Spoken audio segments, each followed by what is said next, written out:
Hot kitchen YouTube නාලිකාව ආදරෙන් පිළිගන්නවා යාළුවනේ. මම හදන්න නැති ඕස් රෝටියක් බලමු. ඕස් රෝටිය හදන විදිය හොඳේ. මුලින්ම මේ ඕස් පවුඩර් එක නෙමෙයි හොඳේ.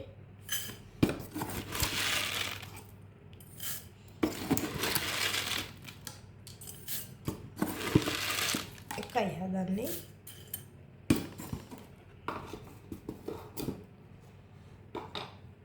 ඒකට මේ පොල් ටික දාමු.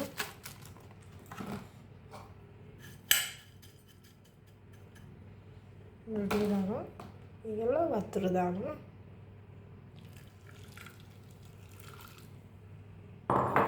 මේ විදියට වතුර දාමු. ඕස් රොටිය හොඳේ.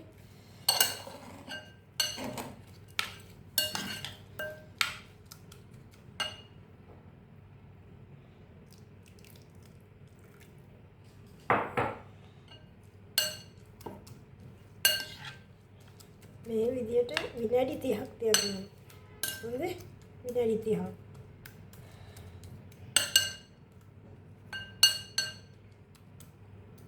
විනාඩි 30ක්. අපි බලමු විනාඩි 30ක් ඉවරයි. හොඳේ? විනාඩි 30ක් මේක හොඳ.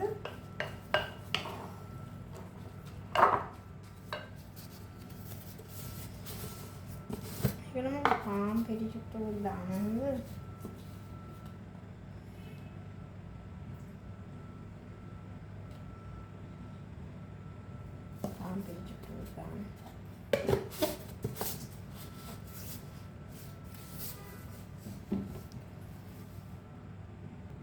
මේක මම හොඳට පවලම් කරගන්න හොඳේ.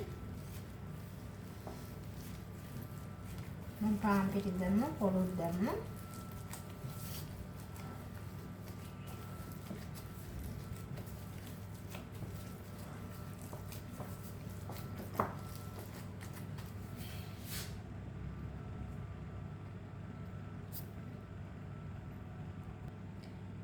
මේ අනාගත පිටි ටික හොඳේ. මේ හදාගත්ත රොටිය හොඳේ. මේ ඕස් රොටිය. හරි රසයි මේක. කන්න පුළුවන් තරම් ගොඩක් රසයි මේක. හදලා බලන්න ඕගොල්ලෝ හොඳේ.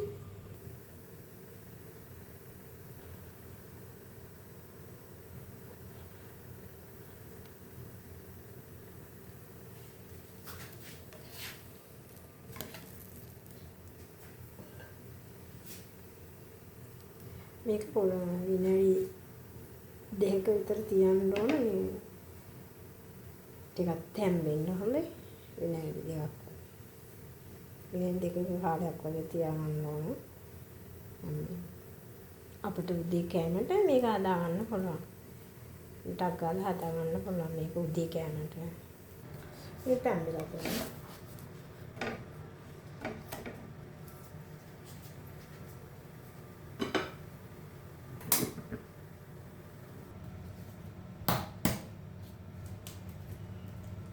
Pisang bitter ya,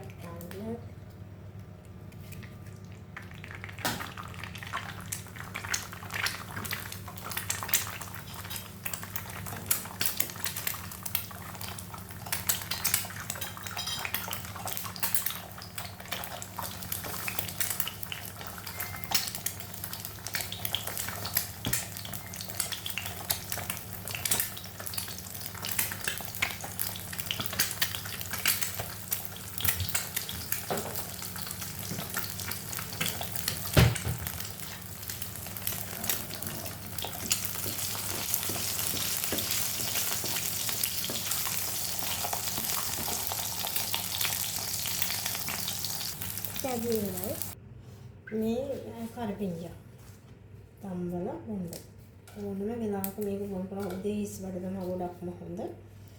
මේක තම්බල බොන්න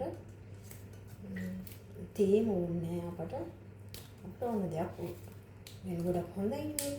තේරෙනවද? මේක ගොඩක් හොඳයි. උතර ටිකක් දාලා දැන් මේ කරපිංජා හොඳයි. ටිකක් තැම්බෙන්න තියනවා නේද? හොඳට මේක තැම්බෙන්න ඕන. ආට වෙන්න තැම්බෙන්න ඕන. ඒක තමයි හිස් බඩ බොන්න ඕන. ගොඩක් හොඳයි මේක. සීනිය තියෙනවා ගොඩක් හොඳයි. මේ විදිහට තම්බලා උදේට හිස් වැඩ. ගොඩක් හොඳයි. කඩපිංජා කොහොමද විනාඩි 8ක් විතර ටිකට කමන්නේ වතුර ටිකක් හැදින්න දාලා. එතකොට ඒක පාට වෙනවා තැම්බෙනකොට පාට වෙනවා. ඒ කියන්නේ හොඳට තැම්බෙලා. ඒ වතුරේ බොන්න උදේ හිස් වැඩ. අනලම් දෙවත් මේක අගුණයක් වෙන්නේ නැහැ. හොඳයි.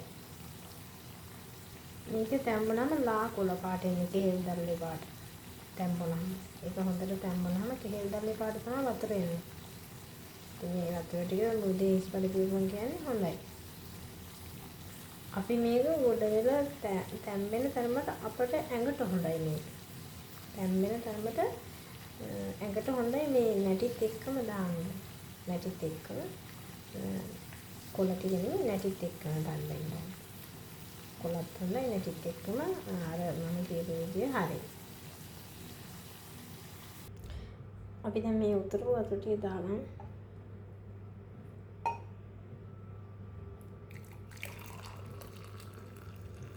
මේ විදිහට පාට වෙන්න ඕන. ඉතින් මේ තමයි දෙක කැමරට එක්කෙනෙකුට මේ ගාන. ඉතින් යාළුවනේ වීඩියෝ එක හොඳයි කියලා හිතෙනවා. පහලින් කමෙන්ට් එකක් දාගෙන බෙල් අයිකන් එකත් ටච් කරගෙන යමු. අමතක කරන්න එපා හොඳේ. ගොඩක් ස්තුතියි. ගොඩක් ස්තුතියි ආදරේ හැමෝටම. තිරුවන් සරණයි.